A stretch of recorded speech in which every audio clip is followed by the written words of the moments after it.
Dan selanjutnya kita akan berbicara dengan Bang Pigai, seorang aktivis tentang HAM.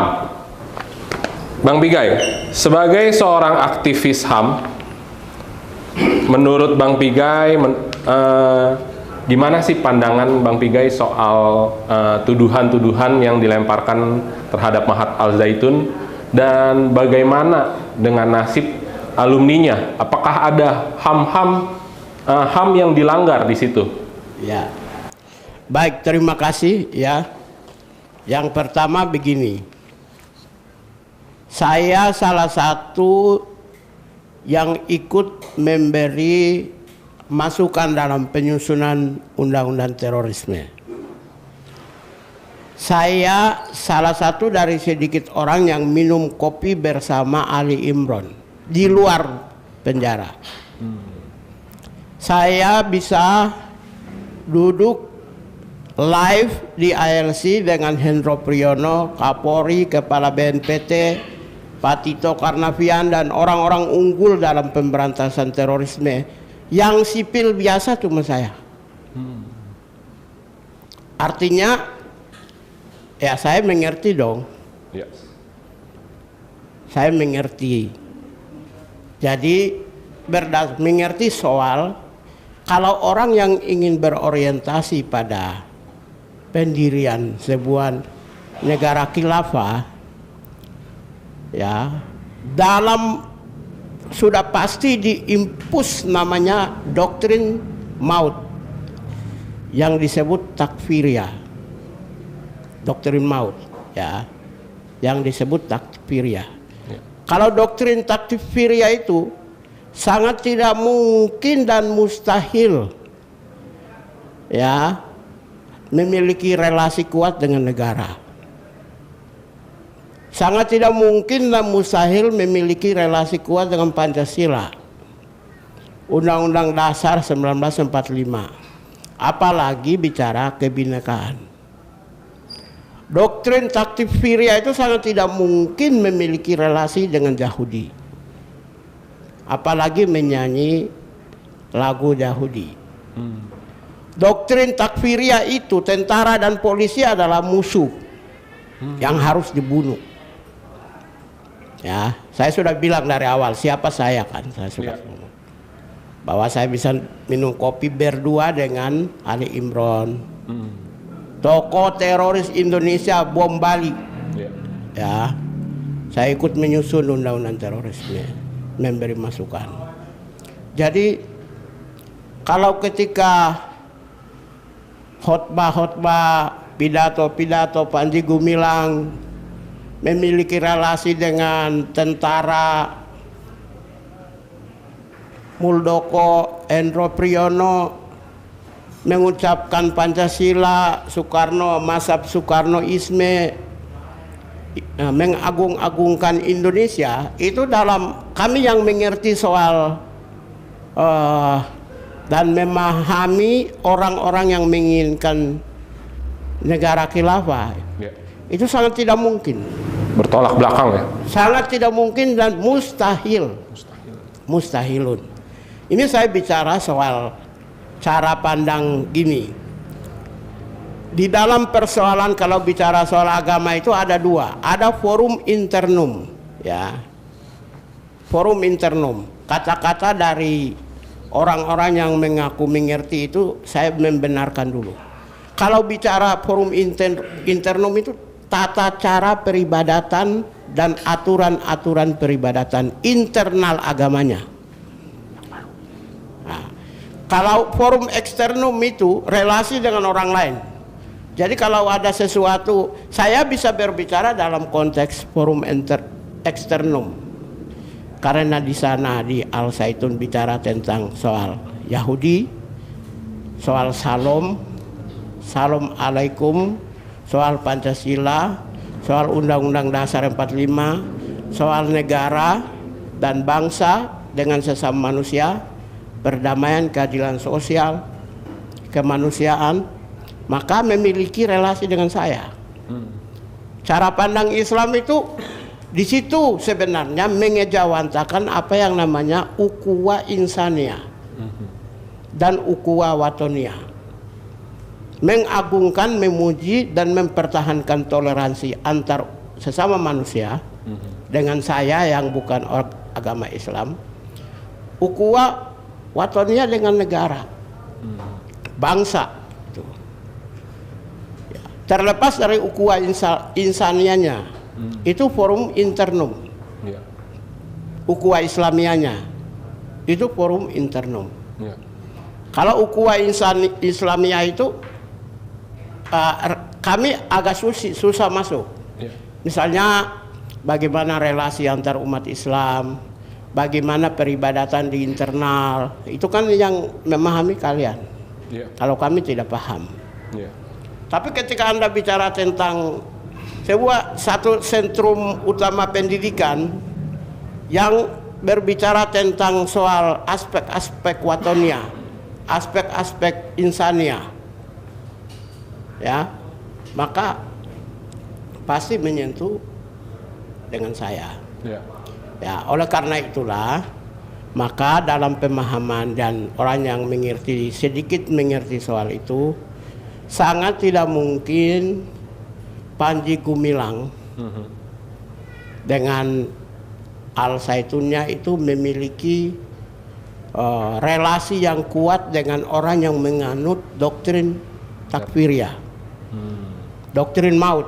Ya. Sangat tidak mungkin. Bahkan orang Islam kan diperintahkan tidak boleh berbohong. Kalau Panji Gumilang berbohong, seakan-akan nasionalis, seakan-akan Pancasilais, tujuannya mendirikan Islam, itu nggak bisa, nggak boleh itu. Ya. Jadi apa yang dilakukan itu adalah murni ada nilai-nilai tercandra di dalam tutur katanya, di dalam wejangannya, di dalam nasihatnya, di dalam konteks. Itu ada candra kebangsaan, ada candra toleransi, ada candra humanisme, ada candra keadilan dan perdamaian. Ya. Kenapa itu muncul? Nah, dalam strategi intelijen itu namanya infiltrasi, penyusupan negara dalam kelompok-kelompok insurgensia, kelompok-kelompok pemberontak. Jadi bisa negara membentuk satu kelompok pemberontak yang sama untuk mematikan pemberontak aslinya. Oke. Itu ada infiltrasi intelijen tahu. Oleh karena itu ketika Al-Zaitun itu didirikan, kemudian diresmikan oleh Hendro Priyono atas perintah B.J. Habibie sebagai kepala negara. Setelah itu dalam perjalanannya ada 8 KW1 sampai KW8 dibubarkan, yang tertinggal cuma KW1. Itu dari sisi analisa intelijen. Saya sudah 3 minggu lalu sudah sampaikan, jangan-jangan Panji Gumilang itu dipakai negara untuk menghancurkan NII. Betul. Jangan-jangan Panji Gumilang itu dipakai negara untuk menghancurkan NII. NII yang asli. Yang ada itu adalah NII yang palsu. Bisa dibilang Panji Gumilang berarti berjasa untuk negara ya? Ya, kalau negara menggunakan Panji Gumilang untuk menghancurkan NII, ya Anda tahu apakah berjasa atau tidak kan? Saya tidak bisa menyatakan demikian. Terus andaikan Panji Gumilang itu memang tujuannya benar-benar untuk mendirikan NII, masa seorang Presiden Republik Indonesia, masa Panglima TNI, masa Kepala Badan Intelijen Negara memiliki relasi yang kuat, atau mereka adalah bagian yang ikut memberi kontribusi dalam pemantapan ideologi Pancasila, Undang-Undang Dasar, dan kesetiaan kepada negara. betul. Itu sangat tidak mungkin. Tidak mungkin. Nah, masalahnya aspek-aspek ini tidak muncul di media hari ini. Nah, itu dia. Yang muncul itu adalah Panji Gumilang memiliki 17 triliun. Ada kapal yang dibentuk seperti Nabi Nuh. Kemudian ada mereka kumpulkan emas, kemudian kumpulkan uang secara ilegal. Kemudian ada perampasan, ada perampokan. Aspek itu yang diproduksi oleh media, digoreng oleh media. Dan narasumber yang diundang oleh televisi saya tidak perlu sebut. Beberapa televisi yang yang setiap hari dimunculkan itu justru orangnya itu aja. Nah, kalau menterinya itu juga gitu.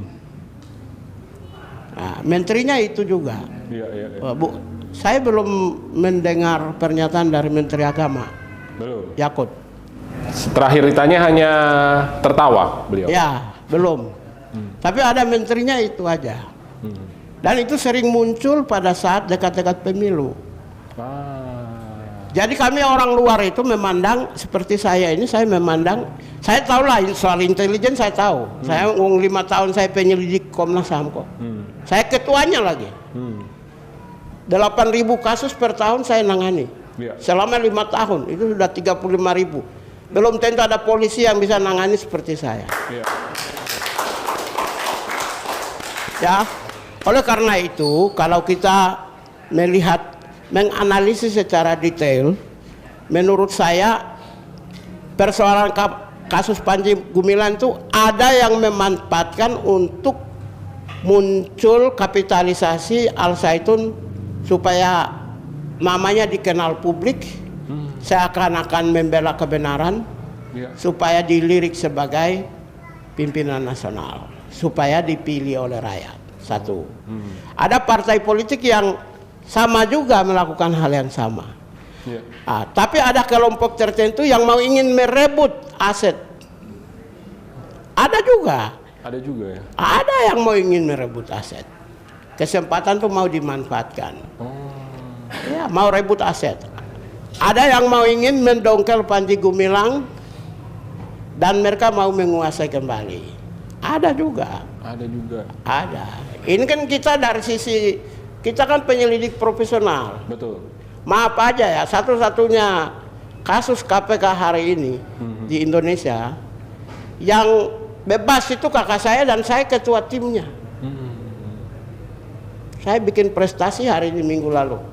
Kakak saya bebas di pengadilan tipikor. Yang ditahan KPK di proses hukum karena saya profesional penyelidik. Ya, kalau pengacara sih banyak yang bohong juga, sama aja. Kalau saya kan profesional. Iya dong. Jadi kalau saya amati kasus Panji Gumilang ini, ya saya sedikit agak memandang kasihan. Kasihan memunculkan ketidakstabilan. Betul. Ketidakstabilan politik pada saat suasana politik pemilu yang tidak stabil. Yang dimunculkan adalah kelompok-kelompok elemen tertentu mau mendorong proses hukum melalui apa yang namanya trial by the mobs. Proses hukum yang didrive karena adanya tekanan publik. Nah, masalahnya kasus Panji Gumilang ini diproses di Mabes Polri. Institusi polisi profesional. Jadi tidak mau hari ini proses, besok pagi ditindaklanjuti, jadi tersangka, kemudian ditahan. Polisi profesional. Dia tidak mau ada trial by the mobs. Dia menegakkan hukum sesuai dengan aturan SOP yang ada. Itu satu sisi ada kelompok tertentu yang menginginkan Panji Gumilang jadi tersangka. Ada melalui proses trial by the mobs. Ada desakan ya? Ada desakan. Tapi satu sisi polisi malah profesional. Di situ keinginan dan tujuan mereka tidak tercapai. Yang kedua, trial by press. Jadi ada tekanan melalui pers media. Tujuannya juga tetap. Yang pertama Panji Gumilang diganti. Ya. Yang kedua, Panji Gumilang di proses hukum. Yang ketiga, Panji Gumilang di aset-asetnya di take over. Ya. Yang keempat, itu begitu semua terjadi, maka kelompok yang mau munculkan diri sebagai figur-figur pembelah umat supaya dipilih sebagai presiden, dipilih sebagai calon wakil presiden, dipilih supaya terpilih dalam pemilihan. Ya, mereka gagal ketika kepolisian profesional dalam melakukan penegakan hukum. Ya. Hari ini kalau oleh karena itulah maka ada dua cara pandang. Ada komunitas Islam di Indonesia sebagian yang menginginkan Al Zaitun dibubarkan. Ya. Ada komunitas Islam sebagian yang ya tidak mau tahu, ignore. Ya, laissez-faire namanya. Ya, masa bodoh. Tapi ada komunitas kaum minoritas yang memandang apa yang diungkapkan dalam berbagai komentar Panji Gumilang itu mengandung nilai-nilai kemanusiaan, nilai-nilai keadilan, nilai-nilai perdamaian, toleransi yang hari ini di Timur Tengah sedang mengalami perubahan transformasi. Ketika Arab Saudi membangun sebuah hubungan dengan Israel, ada beberapa negara di Timur Tengah yang memiliki hubungan dengan Amerika, Eropa. Nah, di Timur Tengah, di negara-negara lain sedang mengalami sebuah transformasi menghubungkan spiritualitas Islam itu dalam nilai-nilai kemanusiaan, keadilan, perdamaian. Sebagaimana ada loh di dalam statuta PBB itu namanya Konvensi Kairo 91. Konvensi Kairo 91 itu adalah negara-negara organisasi Islam OKI kumpul di Kairo tahun 91 menghasilkan hak asasi manusia partikularitas berdasarkan Islam. Misalnya seperti hukum kisos. Kan agama itu. Iya. Menurut berdasarkan Konvensi Kairo itu bisa dibayar dengan diat atau pengampunan dari raja. Itu berdasarkan Konvensi Kairo yang tadinya langsung lurus, penerapan lurus, berubah menjadi agak humanisme.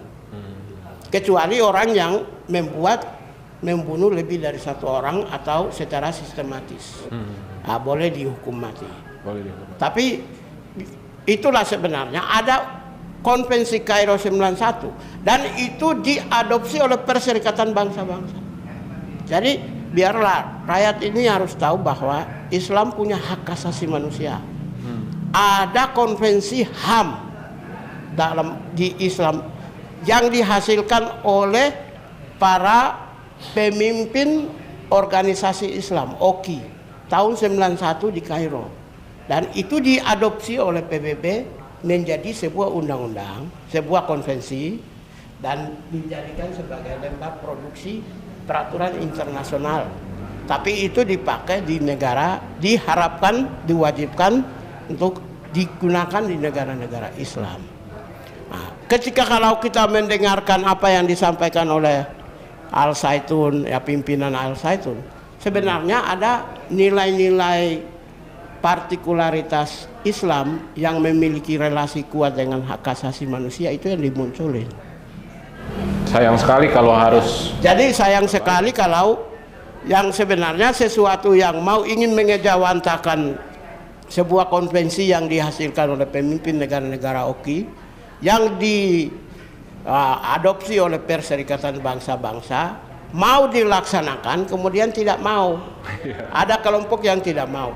Ya, yang harus diperhatikan sekarang ini adalah, menurut saya itu negara juga harus minimal itu gini, terlepas dari kebebasan ekspresi, kebebasan berpendapat, kebebasan berbicara, tapi juga harus melihat kelompok-kelompok yang bergerak menekan Al Zaitun. Nah, ini harus juga maksudnya ya tidak harus dengan cara yang keras ya, tapi harus ada penelitian juga. Jangan sampai ya Indonesia tidak ingin mengalami transformasi seperti di negara-negara yang sedang mengalami transformasi di Timur Tengah. Transformasi yang berhubungan dengan variabel HAM, variabel kemanusiaan, variabel perdamaian, variabel toleransi, ukhuwah insaniyah, ukhuwah watoniyah, ukhuwah islamiyah. Saya kira itu beberapa hal yang satu bagian yang pertama saya membuka gambaran. Bagian yang kedua adalah bagaimanapun juga banyak ribuan anak bangsa sedang bersekolah mengenyam pendidikan. Betul. Ya. Di Al Zaitun. Yeah. Ada saya mau ingin sampaikan secara tegas.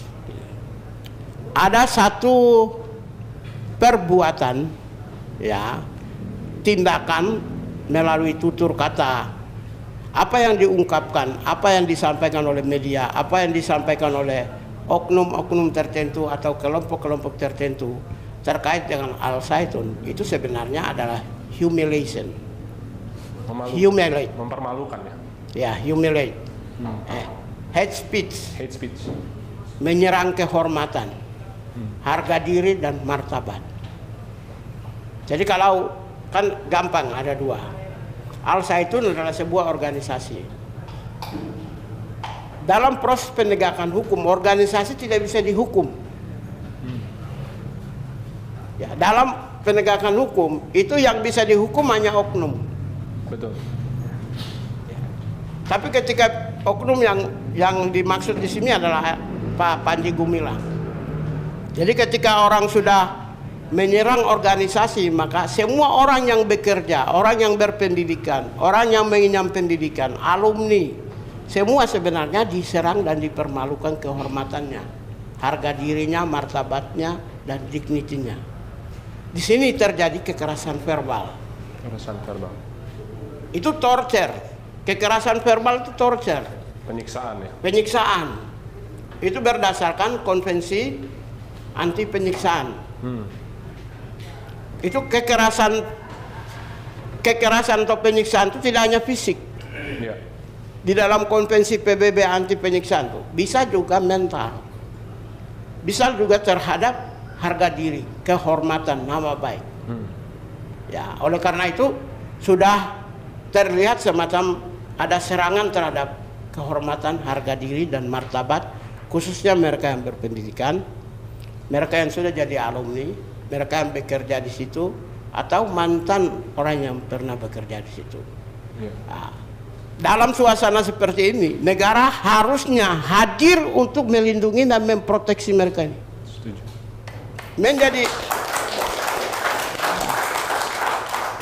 Melindungi segenap bangsa Indonesia. Bangsa di sini itu bukan negara. Bangsa di sini adalah oknum, orang, individu, manusia, bangsa.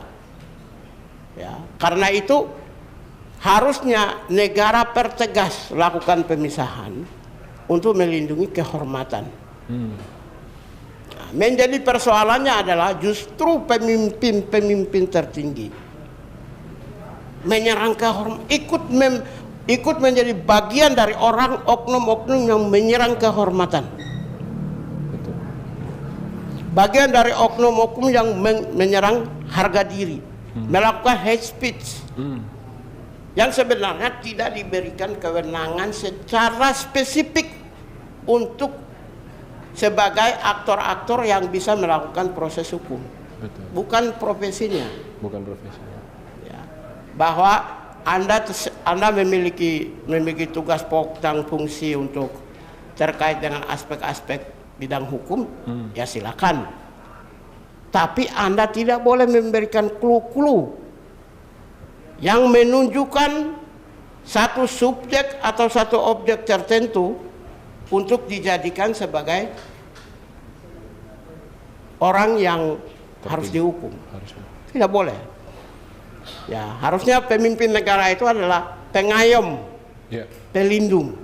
Ya. Nah, di sini kekurangan negara. Jadi oleh karena itu itu satu sisi. Oleh karena itu orang-orang yang melakukan yang sama juga sebenarnya orang yang ikut bertanggung jawab secara langsung dan tidak langsung. Itu yang pertama. Yang kedua, menjadi persoalan adalah pemimpin-pemimpin lain yang diberi kewenangan dan tanggung jawab membiarkan kekisruan itu terjadi, membiarkan kehancuran kehormatan, harga diri dan nama baik Al Zaitun itu terjadi, membiarkan ada serangan kekerasan verbal yang ditujukan secara langsung dan tidak langsung kepada Panji Gumilang, itu terjadi, membiarkan serangan kekerasan verbal, harga diri kepada alumni, kepada siswa atau kepada orang tua itu terjadi. Ketika terjadi pembiaran, maka itu sebuah kejahatan. Negara lakukan pelanggaran hak asasi manusia kepada mereka ini. Mereka menjadi korban karena adanya pembiaran oleh negara. Jadi pelanggaran HAM karena adanya pembiaran, by omission. Yang tadi adalah negara justru menjadi salah satu bagian dari aktor yang melakukan kekerasan verbal, ya, terrorizing. Kalau terrorizing, maka apakah bisa disebut state terroris? Bisa. Terrorizing. Yeah. Terrorizing itu tidak harus negara lakukan kekerasan. Tidak harus non negara lakukan kekerasan. Yeah. Siapa aktor pelaku kejahatan kekerasan, pelanggaran hak asasi manusia? Satu, negara. Yang kedua adalah non negara. Non negara siapa? Bisa warga sipil, bisa perusahaan-perusahaan, bisa organisasi masyarakat. Aktor-aktornya. Oleh karena itu ketika negara melakukan terrorizing kepada rakyat, maka tidak harus dengan cara kekerasan fisik. Harus ada korban fisik, tapi korban mental. Itu adalah bagian dari terrorizing. Maka boleh dikatakan state terrorism.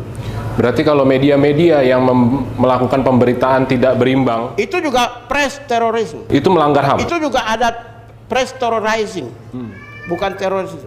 Jadi press terrorizing itu indikatornya ketika satu narasumber yang menyerang Al Zaitun dihadirkan lebih dari satu kali, lebih dari 2 atau 3 kali. Karena yang berhak memilih narasumber adalah pers. Karena itu kalau pers memilih narasumber yang hates, menyerang kehormatan Al Zaitun, maka press terrorizing. Dan itu melanggar HAM. Oh pasti. Kan saya bilang aktor penjahat kemanusiaan itu bisa negara, bisa non negara. Non negara itu bisa pers, bisa warga sipil biasa, bisa ketua organisasi, bisa perusahaan. Ketika tahun 1996, seorang penyair Nigeria namanya Kenzaro Wiwa, dia dalam puisi-puisinya itu menyerang perusahaan Shell di Delta Nigeria. Kemudian dalam perjalanannya ditemukan mati di pinggir jalan. Setelah diselidiki, Shell mensponsori tentara menembak dia di pinggir jalan. Perusahaan Shell ditutup langsung dan dijadikan sebagai pelaku penjahat kemanusiaan.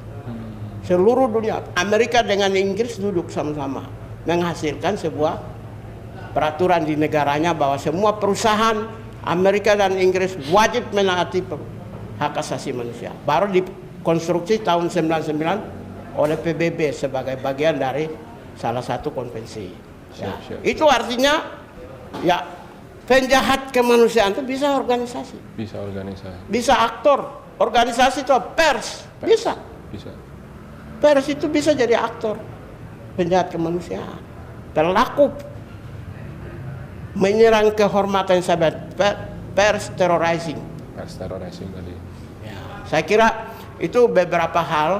Kalau persoalan hak atas pendidikan, hak atas ekonomi, kehidupan dan penghidupan yang layak bagi orang-orang yang memiliki relasi langsung, yang mendapat manfaat langsung dari ataupun tidak langsung dari Al Zaitun, sudah pasti. Itu sudah pasti. Dan itu tidak ada debatable. Tapi aspek-aspek yang tidak terlihat itulah yang sebenarnya saya menyampaikan. Dengan demikian, dengan penjelasan saya ini, sudah jelas yang tidak melanggar HAM hanya polisi. Yang patut, yang tidak perlu diduga melanggar HAM hanya polisi. Hanya polisi. Penegak hukum. Selain dari itu adalah berpotensi atau mereka patut diduga melakukan pelanggaran HAM. Karena apa? Tidak diberi kewenangan. Iya. Berteriak menyerang kehormatan dan harga diri. Lain kalau Anda tidak suka, datang aja lapor polisi, selesai. Nanti polisi proses kok. Iya, betul.